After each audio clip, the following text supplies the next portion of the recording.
Somebody wants to own a laundromat. Buy some washers and dryers, bolt them to the floor, and let quarters and cards do the rest. No cooking, no inventory, no employees standing behind a counter all day. It sounds like the closest thing to truly passive income that retail has to offer. Walk into any coin laundry on a Sunday afternoon and every machine is running, the dryers are spinning, the folding tables are covered in baskets, and there is a low hum of coins and card readers clicking away. It looks like a business that quietly prints money in the background, while the owner is somewhere else entirely. More loads, more cycles, more cash. Here is the problem. That Sunday afternoon crowd is the one window of the week that hides almost everything that actually determines whether this business survives. The truth is, a laundromat is not really a service business in the way a restaurant or a salon is.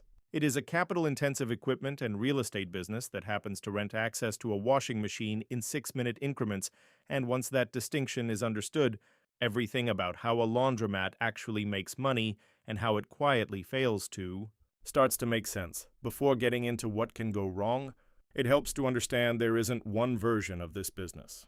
There are several, and each one is a fundamentally different bet wearing the same row of machines. At one end sits the pure unattended coin laundry, no staff on site at all, just machines, cameras, and a phone number taped to the wall for problems, requiring the lowest ongoing labor cost of any format covered in this kind of breakdown, but also the least ability to build customer loyalty or offer additional services. In the middle sits the attended laundromat with an employee present during at least part of the day to make change, assist with machines, and keep the space clean. A format that costs more in labor but tends to see higher customer retention and fewer vandalism and theft problems. Above that sits the wash and fold hybrid, where the laundromat also offers a drop-off service. Customers leave a bag of laundry and pick it up washed, dried and folded, charged by the pound. A model that requires real staff and real labor management, but commands dramatically higher revenue per pound of laundry processed than self-service alone. And at the far end sits the laundromat integrated with a broader service, sometimes paired with dry cleaning drop-off, alterations, or vending, layering additional revenue streams onto the same physical footprint. Each of these answers the same underlying question differently. Does the business make its money from a large volume of self-service customers doing their own labor for a low per-load price, or from a smaller volume of customers paying considerably more to have someone else do the work? That single decision shapes almost every other number that follows. The first surprise for most new owners is just how much of the total investment goes into a building's utility, infrastructure rather than the machines themselves. A laundromat draws electricity, water, and gas at volumes that most commercial retail spaces were never built to handle, and retrofitting a plain retail box into something that can support 40 or 50 machines running simultaneously is a significant undertaking. Water supply lines have to be sized to handle dozens of machines, filling at once without a pressure drop. And drainage has to be engineered to remove wastewater from that many machines without backing up. Work that commonly runs $20,000 to $60,000, depending on the building's existing plumbing. Gas lines for dryers, unless electric dryers are used, require their own sizing and permitting, another meaningful line item. And electrical service has to be upgraded to support the load of dozens of high-draw machines running at once, frequently requiring a full panel and service upgrade, costing another $20,000 to $50,000. This is where the naive mental model breaks down first. The image in someone's head is a room full of washing machines. The financial reality is a building that has been re-engineered around a level of water and power throughput most commercial spaces were never designed for. Equipment itself is the next major layer, and here the range between doing it cheaply and doing it properly is enormous. Commercial-grade washers built to withstand hundreds of cycles a week for years without breaking down cost anywhere from $2,000 to $8,000 each, depending on capacity, with large capacity machines built for comforters and bulky loads running toward the higher end. Commercial dryers run similarly, $1,500 to $5,000 each. A mid-size laundromat with 30 to 50 machines can require anywhere from $150,000 to $500,000 in equipment alone. And here is the decision that trips up almost every new owner. The same decision that shows up across nearly every equipment-heavy business covered in this kind of breakdown. Buy the machines outright or lease them through an equipment financing arrangement. Buying preserves long-term margins since there is no ongoing lease payment once the equipment is paid off.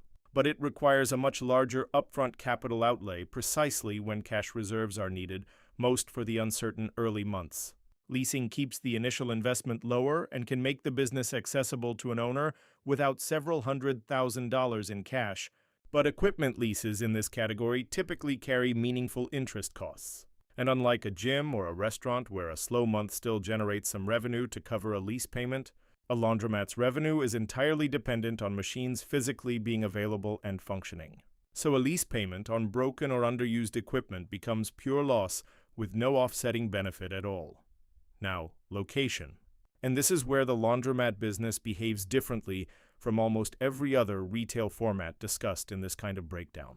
Because the customer base is defined less by income level in the abstract and more by a very specific demographic reality. Laundromats overwhelmingly serve renters without in-unit laundry access, which means the strongest sites sit within dense multifamily housing corridors, apartment complexes, and older urban neighborhoods where a meaningful share of the population lacks a washer and dryer at home. A location can sit in a high-traffic commercial corridor and still underperform badly if the surrounding housing stock is dominated by single-family homes with their own laundry, while a comparatively low-traffic side street next to a cluster of older apartment buildings without in-unit hookups can outperform dramatically. This is the single most misunderstood variable in laundromat site selection, and it is why simply picking a busy road, the instinct that guides site selection in almost every other retail category covered in this kind of breakdown, can actively lead a new owner toward the wrong location here. Here is where the business reveals the idea that actually explains almost everything else about how a laundromat survives or fails, and it is a version of the same underlying logic that runs gyms and car washes, though it expresses itself completely differently because there is no membership involved. It is utilization rate, the percentage of total available machine hours in a week that are actually being used by a paying customer, and it is the single number that separates a thriving laundromat from a struggling one more than any other metric available.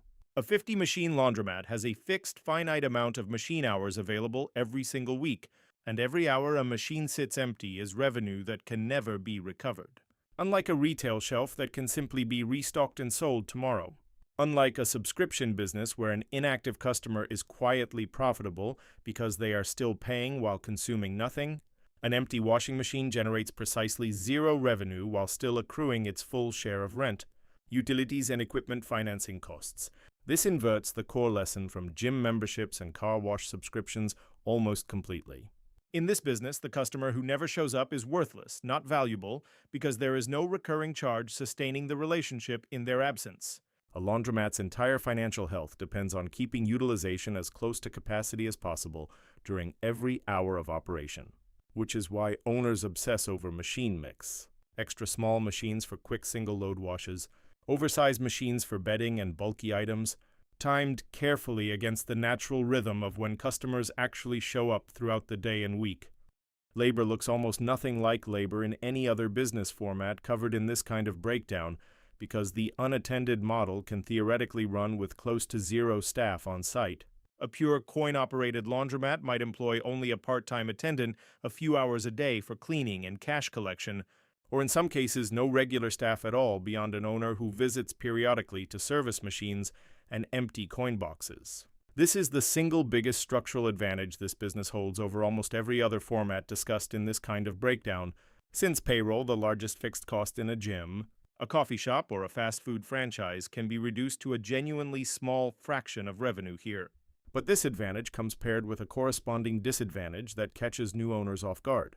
Because no employee is physically present most of the time, maintenance issues, a broken machine, a clogged drain, a jammed coin mechanism can sit unresolved for hours or days if the owner is not checking in frequently or using remote monitoring technology. And every hour a machine sits broken is an hour of pure lost utilization that a staffed business would have caught and fixed immediately. Vandalism, theft, and cash handling deserve their own attention here, because they represent a category of risk that is uniquely serious in an unattended, cash-heavy retail environment. Coinbox theft, break-ins targeting cash collection points, and general property damage are meaningfully more common in unattended laundromats than in staffed retail formats. And many experienced owners have shifted heavily toward card and app-based payment systems, specifically to reduce the amount of physical cash sitting in machines and collection boxes at any given time. Since less cash on site directly reduces the incentive for theft, security cameras, reinforced coin mechanisms, and adequate lighting are not optional extras in this business. They are close to mandatory infrastructure. And the cost of retrofitting a location with proper security after a theft problem emerges is almost always higher than building it in from the start. Put all of this together and walk through what a plausible year looks like for a mid-size self-service laundromat. A well-positioned location with 35 to 50 machines might process somewhere between 1,200 and 2,500 loads a week, with average revenue per load, blending washer and dryer cycles, typically landing between $4 and $8 depending on machine size and local pricing. At the midpoint of that range, a single location can generate somewhere between $350,000 and $700,000 in annual revenue. Utility costs, water, gas, and especially electricity to run large dryer loads are the dominant expense category in this business in a way that has no real parallel in the other formats covered in this kind of breakdown, commonly running 20 to 30% of revenue. Equipment financing or depreciation, rent, insurance, and routine maintenance and repair round out the remaining major costs. Because labor is such a small percentage of revenue compared to almost any other business format discussed here, a well-run, well-utilized laundromat can achieve genuinely strong operating margins, often 20 to 35% once the location has matured and built stable utilization patterns, translating into an owner take-home that can range from a modest sum at a marginal, underutilized location to well over $100,000 a year at a strong, high-utilization site, sometimes considerably more for an owner managing several locations. That last detail matters here in a specific way that echoes the multi-unit logic seen in fast food franchising, though the underlying reason is different. Because the unattended model requires so little day-to-day labor per location, a single owner can realistically manage several laundromats simultaneously without the operational strain that would come from trying to personally run several full-service restaurants or gyms at once. Since most of the ongoing work is periodic servicing, coin collection, and occasional maintenance response rather than daily hands-on operation. This makes laundromats one of the more genuinely scalable small business formats for an owner without a large management team, though scaling still requires enough capital to fund each location's equipment and build out independently. The timeline to reach mature, stable utilization carries its own risk. A new laundromat typically needs 6 to 18 months to build the kind of neighborhood awareness and habitual usage pattern that produces predictable weekly load counts. And every month spent at low utilization burns through the working capital reserve set aside before opening. Capital that has already been stretched thin by the size of the equipment and build-out investment required just to open.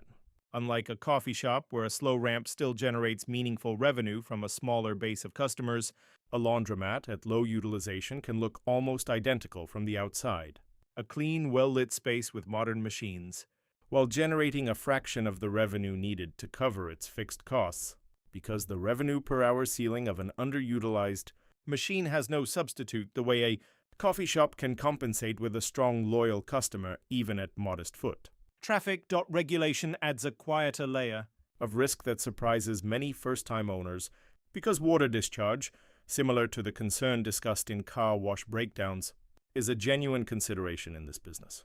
Wastewater from dozens of machines running detergent and lint through the drainage system is subject to municipal regulations in many jurisdictions, and lint specifically has to be properly filtered and disposed of, both for drainage compliance and for basic fire safety, since accumulated lint in dryer vents and exhaust systems is a well-documented fire hazard that insurance carriers and fire marshals both take seriously.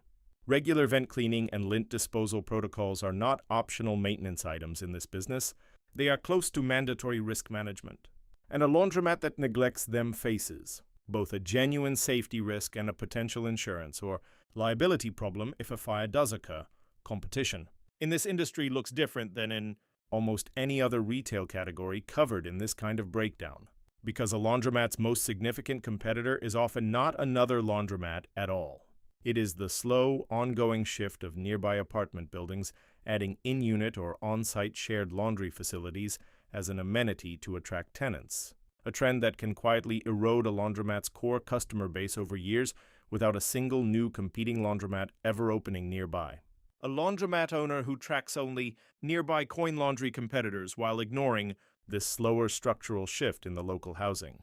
Stock can be caught off guard by a gradual decline in utilization that has nothing to do with pricing or service quality and everything, to do with the addressable customer base itself shrinking over time. Putting all of this together produces two genuinely different outcomes from what looks, on the surface, like the same row of humming machines.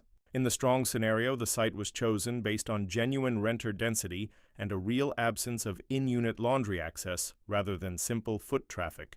The machine mix was matched carefully to actual customer load patterns. Security and payment systems minimized cash handling risk from the outset, and utilization climbed steadily to a strong, mature level within the first year or two. Under those conditions, a laundromat can reach the upper end of the margin range described earlier, a genuinely attractive, relatively low labor outcome that explains why experienced small business owners often gravitate toward this format as a second or third location once they understand its economics. In the realistic scenario, a handful of ordinary things go wrong that are not exotic at all.